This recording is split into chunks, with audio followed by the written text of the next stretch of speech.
ಇಲ್ಲ, ಇನ್ಸ್ಟಾದಲ್ಲಿ ನನಗೆ ಇಲ್ಲ ಕಾಣುತ್ತೆ. ಬಟ್ ನೀವು ಯೂಟ್ಯೂಬ್ ಅಥವಾ ಯಾವುದು ಸೋಷಿಯಲ್ ಮೀಡಿಯಾದಲ್ಲಿ ಇದ್ರೆ ಡೆಫಿನೆಟ್ ಅದರ ಶೇರ್ ಹೋಗ್ಬೇಕು.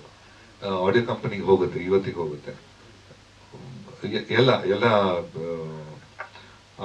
ಆಡಿಯೋ ಎಲ್ಲೆಲ್ಲಿ ಯೂಸ್ ಮಾಡಿದಾರ ಅದು ಮಟ್ಟ ಅವ್ರು ನಂಗೆ ಗೊತ್ತಿಲ್ಲ, ಯಾಕಂದ್ರೆ ಅವ್ರು ಕೇಸ್ ಹಾಕೊಂಡು ನನಗೆ ಅದ್ರ ಟೋಟಲ್ ಡೀಟೇಲ್ ಗೊತ್ತಿಲ್ಲ. ಬಟ್ ಸೂ ಮಾಡಿದ್ರೆ ಡೆಫಿನೆಟ್ ಆಗಿ ಅವ್ರಿಗೆ ಬರಲೇಬೇಕಾ, ಶೇರ್ ಬರಬೇಕು, ಯಾಕಂದ್ರೆ ದಟ್ಸ್ ಅ ರೆಗ್ಯುಲರ್ ಕಾಪಿರೈಟ್ ಲಾ. ಅಲ್ಲ, ಇನ್ಸ್ಟಾ ಬರ್ದಿದ್ರು, ಇನ್ಸ್ಟಾದಲ್ಲಿ ಕಾಪಿರೈಟ್ ಅಂತ ಬರಲ್ಲ, ಯಾಕಂದ್ರೆ ಒರಿಜಿನಲ್ ಓನರ್ಸ್ ಅಂತ ಇರುತ್ತೆ.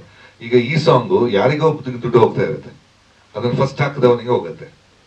ಸೊ ಇದೆ ಅಂದ್ರೆ ಪೇಮೆಂಟ್ಸ್ ಅದರಲ್ಲಿ ಇರುತ್ತೆ, ಇನ್ಸ್ಟಾದಲ್ಲಿ ಫೇಸ್ಬುಕ್ಸ್ ಅಲ್ಲಿ ಇರುತ್ತೆ. ಬಟ್ ಯಾರು ಒರಿಜಿನಲ್ ಓನರ್ ಅಂತ ಅದನ್ನ ಕ್ಲೇಮ್ ಮಾಡಿದ್ರೆ ಮಾತ್ರ ಹೋಗೋದು, ಇಲ್ಲ ಅವರಿಗೆ ಒರಿಜಿನಲ್ ಓನರ್ ಸಿಗಲ್ಲ. ಇದರಲ್ಲಿ I think Junker is taking care of it ಕಾಣುತ್ತೆ. So I think they know the law better. That's lovely. Somewhere I felt, Ruthian sir, ವಜ್ರನೇ ಅದ್ರ ಮೇಲೆ ಒಂದು ಚೂರು ಏನು ಧೂಳು ಕೂತಿತ್ತು, ಅದು ವರ್ಷದ ಮೇಲೆ ಮತ್ತೆ ಪ್ರಜ್ವಲಿಸುತ್ತಲ್ಲ, ಆ ರೀತಿ ಆಯ್ತು. ಕರಿಮಣಿ ಸೀರಿಯಲ್ ಎಲ್ಲ ಬಂದಿದೆ, ಏನ್ ಟ್ರೆಂಡಿಂಗ್. ಲವ್ಲಿ. ಒಂದು ಹೇಳಕ್ ಇಷ್ಟಪಡ್ತೀನಿ ಅಂದ್ರೆ, ಈಗ ಸಾಂಗ್ ಈಗ ಈಗ ಐ ಥಿಂಕ್ ಜಾಸ್ತಿ ಒಂದು ಹೀರೋ ಡೇಟ್ ಸಿಗ್ತಾ ಇಲ್ಲ, ಇದು ಒಂದೇ ಕಂಪ್ಲೇಂಟ್ ಬಿಟ್ರೆ ನಾವು ಒಳ್ಳೆ ಚಿತ್ರ ಮಾಡ್ತೀವನ್ನ ಛಲ ಕಮ್ಮಿ ಆಗಿದೆ. ನನಗೆ ಓನ್ಲಿ ಹೀರೋ ಡೇಟ್ ಸಿಗ್ತಾ ಇಲ್ಲ ಅಂತಾರೆ, ಆಮೇಲೆ ಸಿಕ್ಕಿದ ನಂತರ ಎಲ್ಲ ಅವನು ಹೇಳ್ದಂಗೆ ನಾವು ಕೇಳಬೇಕು ಅಂತಾರೆ. ಇದು ತುಂಬಾ ಕಾಂಪ್ಲೆಕ್ಸ್ ಸಿಚುವೇಶನ್. ಮುಂಚೆ ನಂಗೆ ಗೊತ್ತಿದ್ದಂಗೆ ಒಂದು ರಿಲೀಸ್ ಆದ ತಕ್ಷಣ ಸಾಂಗ್ ಇಟ್ಟಾದ್ರೆ ಜನ ಬರ್ತಾ ಇದ್ರು ಥಿಯೇಟರ್ಗೆ. ಬಟ್ ಆಕ್ಚುಲಿ ಸಾಂಗ್ ಅಥವಾ ಮ್ಯೂಸಿಕ್ ಕೊಡೋ ಈಗ ಬೆಲೆ I think is nothing. Music is just A filler. ಮುಂಚೆ ನಮಗೆಲ್ಲ ಖುಷಿಯಾಗಿರೋದು ಯಾವುದು, ಮ್ಯೂಸಿಕ್ ಮಾಡ್ತಾ ಇದ್ದೀನಿ ಅಂತ ಹೇಳಕ್ ಒಂಥರ ಹೆಮ್ಮೆ ಇರ್ತಿತ್ತು. ಈಗ ಮ್ಯೂಸಿಕ್ ಏನಂದ್ರೆ ಸ್ಟಾಕ್ ಮ್ಯೂಸಿಕ್ ಬೇಕಾದಷ್ಟು ಆಗ್ತದೆ, ಆಮೇಲೆ ಕಂಪೋಸರ್ಸ್ ಸ್ಟಾಕ್ ಮ್ಯೂಸಿಕ್ ತಂದು ಪೇಸ್ಟ್ ಮಾಡಿ ಕೊಡ್ತಾರೆ. ಈಗ ನಿಮಗೆ ಕಾಂಟ್ರಾಕ್ಟ್ ಸಿಗುತ್ತೆ, ಅಂದ್ರೆ ಈ ಯಾರ್ಯಾರು ಮಾಡಿಸಿ ಮ್ಯೂಸಿಕ್ ಅಂಟಿಸಿ ಅದೊಂದು ಬಿಸ್ನೆಸ್ ಮಾಡ್ಕೊಂಡಿದ್ದಾರೆ. So most importance musical and film ಅಲ್ಲಿ ಮ್ಯೂಸಿಕ್ ಒಂದು ಇಂಪಾರ್ಟೆನ್ಸ್ ಇದ್ದಿದ್ದು ಇತ್ತೀಚೆಗೆ ಕಮ್ಮಿ ಆಗಿದೆ. ಆಮೇಲೆ ಸಾಂಗ್ಸ್ ರಿಲೀಸ್ ಜಾಸ್ತಿ ಆಗ್ತಾ ಇದೆ. ಅಂದ್ರೆ 250 ಪಿಕ್ಚರ್ ಅಂದ್ಕೂಡ್ಲೆ ನಿಮಗೆ ಪ್ರೆಸ್ ಗೊತ್ತಾಗುತ್ತೆ. ನಿಮಗೆ ಮುಂಚೆ ಎಲ್ಲ ನಾವು ಇದ್ದಾಗ ಒಂದು ಪ್ರೆಸ್ ಮೀಟ್ ಅಂದ್ರೆ ವಾರಕ್ಕೆ 1-2 ಪ್ರೆಸ್ ಮೀಟ್. ಈಗ ಹಂಗಲ್ಲ, ದಿವಸಕ್ಕೆ 4 ಶೆಡ್ಯೂಲ್ ಅಲ್ಲಿ ಪ್ರೆಸ್ ಮೀಟ್ ನಡೀತಾ ಇರುತ್ತೆ. ಸೊ ಅಷ್ಟು ಚಿತ್ರಗಳು ಬರ್ತಾ ಇದಾವೆ. ಕ್ವಾಲಿಟಿ ನನ್ನ ಲೆಕ್ಕದಲ್ಲಿ ಕ್ವಾಲಿಟಿ ಕೊಟ್ರೆ ಯಾವ ಚಿತ್ರನೂ ಅಷ್ಟೇ, ಎನಿ ಕ್ರಿಯೇಟಿವ್ ಫೀಲ್ಡ್ ಅಲ್ಲಿ ಕ್ವಾಲಿಟಿ ಕೊಟ್ರೆ ಅದಕ್ಕೆ ಇರೋ ವ್ಯಾಲ್ಯೂ 100% ಇದ್ದೇ ಇರುತ್ತೆ.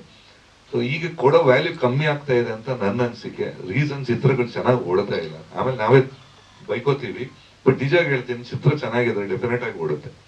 ಎಲ್ಲರದ್ದು ಒಂದೇ ಇರುತ್ತೆ, ಇಲ್ಲ ರಿಪೋರ್ಟ್ ಚೆನ್ನಾಗಿದೆ ಕಲೆಕ್ಷನ್ ಇಲ್ಲ ಅಂತಾರೆ usually. Might be rare cases, 10% cases ಆಗುತ್ತೆ ಮಾರ್ಕೆಟಿಂಗ್ ಕಮ್ಮಿ ಆದಾಗ. ಸೊ ನಾನು ಅದೇ ಏನಕ್ಕೆ ಇವ್ರದ್ದು ಹೇಳ್ತಾ ಇದ್ದೀನಿ ಅಂದ್ರೆ, ಫಸ್ಟ್ ಡೈರೆಕ್ಟರ್ ಹೇಳಿದ್ ನನಗೆ, ಇಲ್ಲ ಚೆನ್ನಾಗಾಗಬೇಕು, ವಿ ವಾಂಟ್ ಟು ಡೆಲಿವರಿ ಮಾಡಲೇಬೇಕು ಅಂತ ಇರುತ್ತೆ. ಈ ಡೆಲಿವರಿ ಮಾಡೋದು ನಮ್ಮ ಕೈಲಿಲ್ಲ, ನಮ್ಮ ತೃಪ್ತಿ ಕೆಲಸ ಮಾಡೋದು ಅಷ್ಟು ನಮ್ಮಲ್ಲಿರುತ್ತೆ. ಐ ಥಿಂಕ್ ಸ್ವಲ್ಪ ಎಲ್ಲ ಡಿಪಾರ್ಟ್ಮೆಂಟ್ಗೆ ರೆಸ್ಪೆಕ್ಟ್ ಕೊಟ್ರೆ ಚೆನ್ನಾಗಿತ್ತು ಕನ್ನಡ ಇಂಡಸ್ಟ್ರಿ, ಡೆಫಿನೆಟ್ ಆಗಿ ಮೇಲೆ ಬರುತ್ತೆ. ಕೆಲವು ಡಿಪಾರ್ಟ್ಮೆಂಟ್ ಮಾತ್ರ ಫೋಕಸ್ ಮಾಡ್ತಾರೆ ಇತ್ತೀಚೆಗೆ. ಸೊ ಅದೇ ಹೇಳ್ತಾ ಇದ್ದೆ, ಒಂದೊಂದು ಸಾಂಗ್ಗೆ ಜನನ ಎಳೆದು ತರ ಕೆಪಾಸಿಟಿ ಇತ್ತು. ಸೊ ಇತ್ತೀಚೆಗೆ ಸಾಂಗ್ಗಳು ಅಂತಲ್ಲ, ಪಿಕ್ಚರ್ ಹಿಟ್ ಅಂತ ನಾವು ಹುಡುಗೋಕ್ ಶುರು ಮಾಡ್ತೇವೆ, ಆ ಪಿಕ್ಚರ್ ಯಾವ ಸಾಂಗ್ ಇದೆ ಅಂತ. ಸೊ ಆ ಟ್ರೆಂಡ್ ಹೋಗಿ ಈ ಟ್ರೆಂಡ್ ಬಂದ್ರೆ ಚೆನ್ನಾಗಿರುತ್ತೆ ಅಂತ ಅನ್ಸಿಕೆ.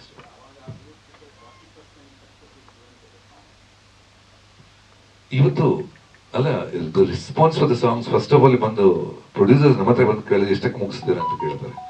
ಫಸ್ಟಿಗೆ ಮುಗಿಸೋ ಮಾತು. ಸೊ ಇಟ್ಸ್ ನಾಟ್ ಅಬೌಟ್ ಏನೋ ಕ್ರಿಯೇಟಿವ್ ನಾವು ಮಾಡೋಣ ಅಂತ ಹೇಳೋದು ಬದಲು, ಹೌದು ಅಂದ್ರೆ ನಾನು ಹೇಳೋದು it's become A small business ಅಂತ ಅನ್ಸ್ತಾ ಇದೆ. ಎಲ್ರು ತೋಕೆ 30ರಲ್ಲಿ ಮಾಡ್ತೀನಿ 40ರಲ್ಲಿ ಮಾಡ್ತೀನಿ ಅಂತ ಚಿತ್ರ ಶುರು ಮಾಡಿಸಿ, ಪ್ರಾಪರ್ ಚಿತ್ರ ಅಂತ ಶುರು ಮಾಡಿಸಿ ಆಮೇಲೆ ಹೇಳ್ಕೊಂಡು ಹೋಗೋದು, ಅದೊಂದು ಕಾಮನ್ ಟ್ರೆಂಡ್ ಆಗ್ಬಿಟ್ಟಿದೆ.